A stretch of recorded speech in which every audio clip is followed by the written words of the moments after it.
The room does not look like a launch stage. No banners, no LED walls, no dramatic lighting. Just concrete, steel, and a low industrial hum that vibrates faintly through the soles of every shoe in the room. A long table stretches across the center, cluttered with wafer maps, dye photographs, neural network heat maps, and something most people wouldn't recognize at all. A transparent silicon slab, floating in a magnetic field enclosure. It pulses faintly, like a heartbeat. Around the table sit people who do not give interviews. They don't tweet. They don't appear on podcasts. Their LinkedIn profiles are vague to the point of uselessness. These are the people who actually build the future. A woman in her early 40s breaks the silence. Maya Chen, lead silicon architect, Tesla. The final stress test passed 23 minutes ago. No one reacts, because everyone already knows what that means. Another engineer scrolls through a holographic display.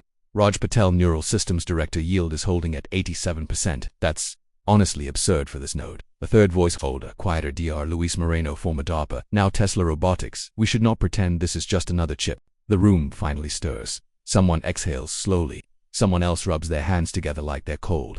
Because they all understand the same unspoken truth. This thing is not just faster, it's structurally different. Cut to, int, backstage, Tesla AI Day Arena. 2 hours later, Elon Musk stands alone. No phone, no notes, no teleprompter. Just a black jacket, black boots, and that familiar expression that lives somewhere between exhaustion and mischief. Behind the curtain.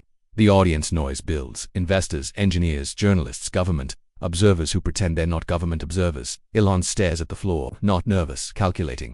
A production assistant approaches. Assistant, we're live in 5. Elon nods. Then quietly, almost to himself. This one's going to upset a lot of people. He smiles. Not a grin, a realization. Cut to INT Arena main stage. The lights drop. A massive screen flickers to life. Not with logos, not with hype. Just a single sentence. In white text on black: intelligence is the ultimate commodity. The crowd murmurs. Then Elon walks out. Applause erupts, but it's uneven.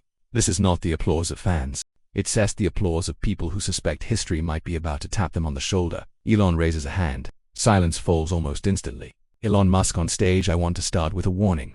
A ripple moves through the audience. What you're going to see today is not a product announcement. Pause. It's not a roadmap. Another pause. It's not even really about Tesla. People lean forward. This is about what happens when intelligence stops being scarce. The screen behind him shifts. A graph appears. Not labeled at first. Just a curve. Exponential. For most of human history, intelligence was locked inside biological brains. Slow to train, slow to replicate. Very energy inefficient. The graph animates. A second curve appears. Machine intelligence. At first shallow, then rising.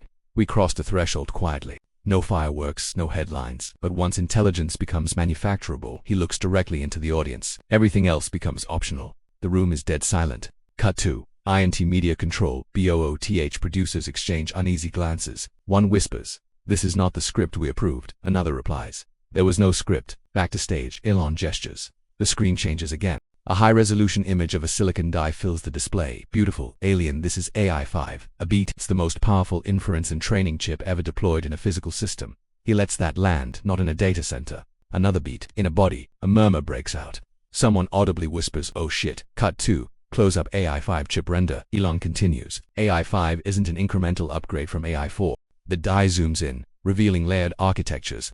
It's a complete redesign down to the physics level. On-screen annotations appear. 3D. Stacked compute, planes, photon-assisted interconnects, adaptive analog-digital hybrid cores. Traditional chips separate memory and compute. A diagram shows the classic bottleneck. AI5 doesn't. The bottleneck disappears. It computes inside memory. A pause, which means latency drops to near biological levels. The words "biological levels" echo. Cut to audience front row. A senior NVIDIA executive stiffens. A Google DeepMind researcher frowns. A Pentagon advisor stops taking notes. Elon content, but raw performance isn't the point. He snaps his fingers. The screen shifts again, now showing Optimus, but not the version people know. This one stands differently, balanced still. Alert, this is Optimus Gen 3. A slow mechanical inhale from the crowd. Cut to Optimus Gen 3 on stage, still hidden in shadow. Elon doesn't look at it. Not yet. Previous generations were proof of concept. Gen 3 is proof of inevitability. The robot steps forward into the light. Not dramatic. No music swell. Just a perfectly controlled movement, indistinguishable from a human shifting weight. Someone gasps. Someone else swears under their breath. Elon Optimus Gen 3 runs entirely on AI5. He finally turns to face it. No remote compute. No cloud dependency. No safety net. The robot looks back at him. Not theatrically, just attentively. Everything it is perception, reasoning, motor control, language, ethics, constraints exists locally. He lets the silence stretch, which means it works anywhere. A reporter blurts out, including military environments. Elon doesn't miss a beat. including disaster zones, a beat, including factories, another beat, including your home. Cut to internal Tesla AI Lab flashback. Months earlier, Optimus Gen 3 stands in a simulated urban environment. Smoke, debris, screams piped in through speakers. The robot navigates instinctively, lifting rubble, stabilizing a collapsing beam, shielding a human test dummy from falling concrete. A technician whispers, "It didn't hesitate." Another replies, "It evaluated risk faster than we could." Back to stage, Elon raises a hand. "Let me be very clear about something.